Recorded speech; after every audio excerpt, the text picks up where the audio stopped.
And you'll hear about how IU students celebrate Asian American and Pacific Islander Heritage Month. We have more on IU baseball in Little 5 coming up. Also, actress Millie Bobby Brown has some exciting news. NewsNet Daily begins now.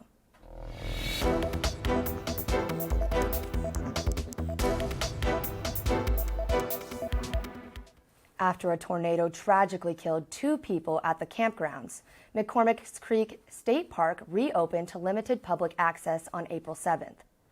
The campground area was damaged the worst from the storm, and the state park is currently not taking new reservations. However, people with existing reservations can expect for a reopening at the start of October.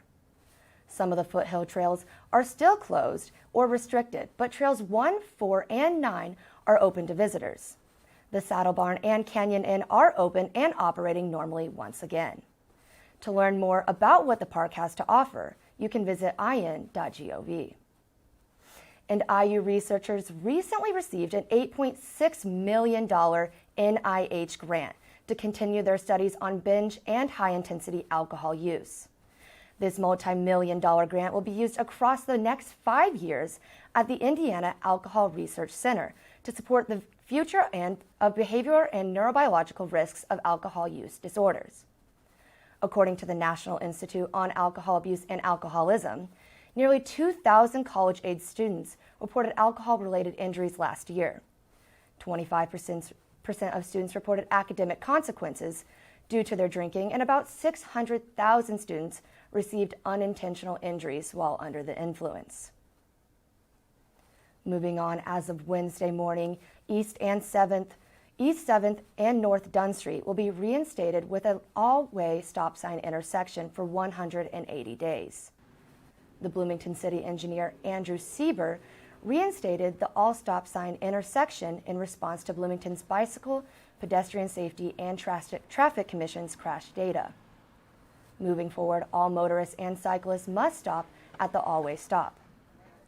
Sieber will provide an updated report about the intersection to the City Council, who will decide any lasting stop sign changes. Moving on, this Friday, April 14th, former President Donald Trump is attending Indianapolis's annual National Rifle Association convention. Other speakers include former President, Vice President Mike Pence, and other key figures in Indiana politics. In its 3rd year hosting the convention, the city of Indianapolis is expected to draw a crowd of around 70,000. Trump and Pence will be speaking at 2 p.m.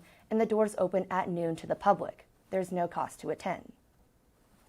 In celebration of Asian American and Pacific Islander Heritage Month, IU's Myanmar Student Association is partnering with the Asian Cultural Center for a Myanmar Festival Saturday, April 15th. Starting at 3 p.m. until 7, students, faculty, and others alike can join the event in Dunn Meadow. Traditional Burmese food will be available for purchase alongside free dance and song performances and traditional Myanmar games. The organization is taking donations for family, friends, and strangers affected by the current military coup in Myanmar, as people are being detained, displaced, and even killed. This event is also aimed to raise awareness about what is happening in Myanmar, which is CDM, Civil Disobedience Movement. There has been a coup in Myanmar. Families back at home has been suffering a lot.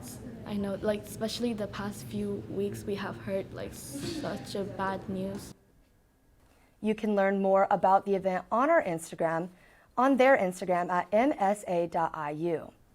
And now turning to sports, we have Ashley to get us up to speed on Hoosier athletics. That's right, Peyton. Let's step up to the plate and talk about IU baseball's winning streak. The Hoosiers hosted the Ball State Cardinals yesterday with a close win, 16-13. Sophomore Brock Tibbetts was on a roll as he hit multiple home runs and had a career high, tying 5 RBIs. Philip Glasser had a multi-hit game, his 16th in his career. However, all starting players made an impact, as there was at least 1 hit, run, and scoring RBI in the game. The team is currently ranked first in the Big Ten and will look to hold that position as they play a 3-game series against Illinois this weekend. Indiana softball is back on a winning streak after hosting Louisville last night, winning 10-5. Sophomore Brianna Copeland had an impressionable game as she hit her 100th strikeout this season. Copeland struck out 4 Louisville batters and totaled 103 strikeouts on the season. Sarah Stone came out hot as she hit a triple to left center for 2 RBIs. The team has 282 runners, which beat the 1994 record of 278. The Hoosiers will travel to South Bend tomorrow to take on Notre Dame at 5 p.m. And Little 500 is just around the corner, but it's not going to be quite the same as last year. For the first time in decades, the Little 500 race has changed their bike supplier from Schwinn to State Bicycle Co. The newer State bikes are easier to build and maintain, creating a more level playing field for those teams that have less tools or knowledge of bike building. The bikes have been tested and there were no mechanical failures during qualifications. Plus, there will now be a third bike size that riders can choose from. Little 500 is on April 22nd. All right, and one more thing before we go. It seems that actress Millie Bobby Brown's life has just been turned upside down.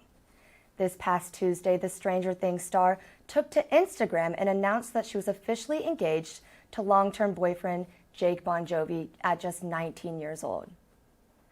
As a 19-year-old myself, I cannot imagine getting engaged or even married right now, but I guess they've been together for 3 years, so... I mean, I bet the ring must be nice. Oh my gosh, I bet. All right, so that's a wrap for today's IU NewsNet Daily. Tune in for the latest updates on all Hoosier news and sports. And be sure to follow us on Instagram at IUNND. For NewsNet Daily, I'm Peyton Meyer. And I'm Ashley Horner. Thanks for watching, and we'll see you tomorrow.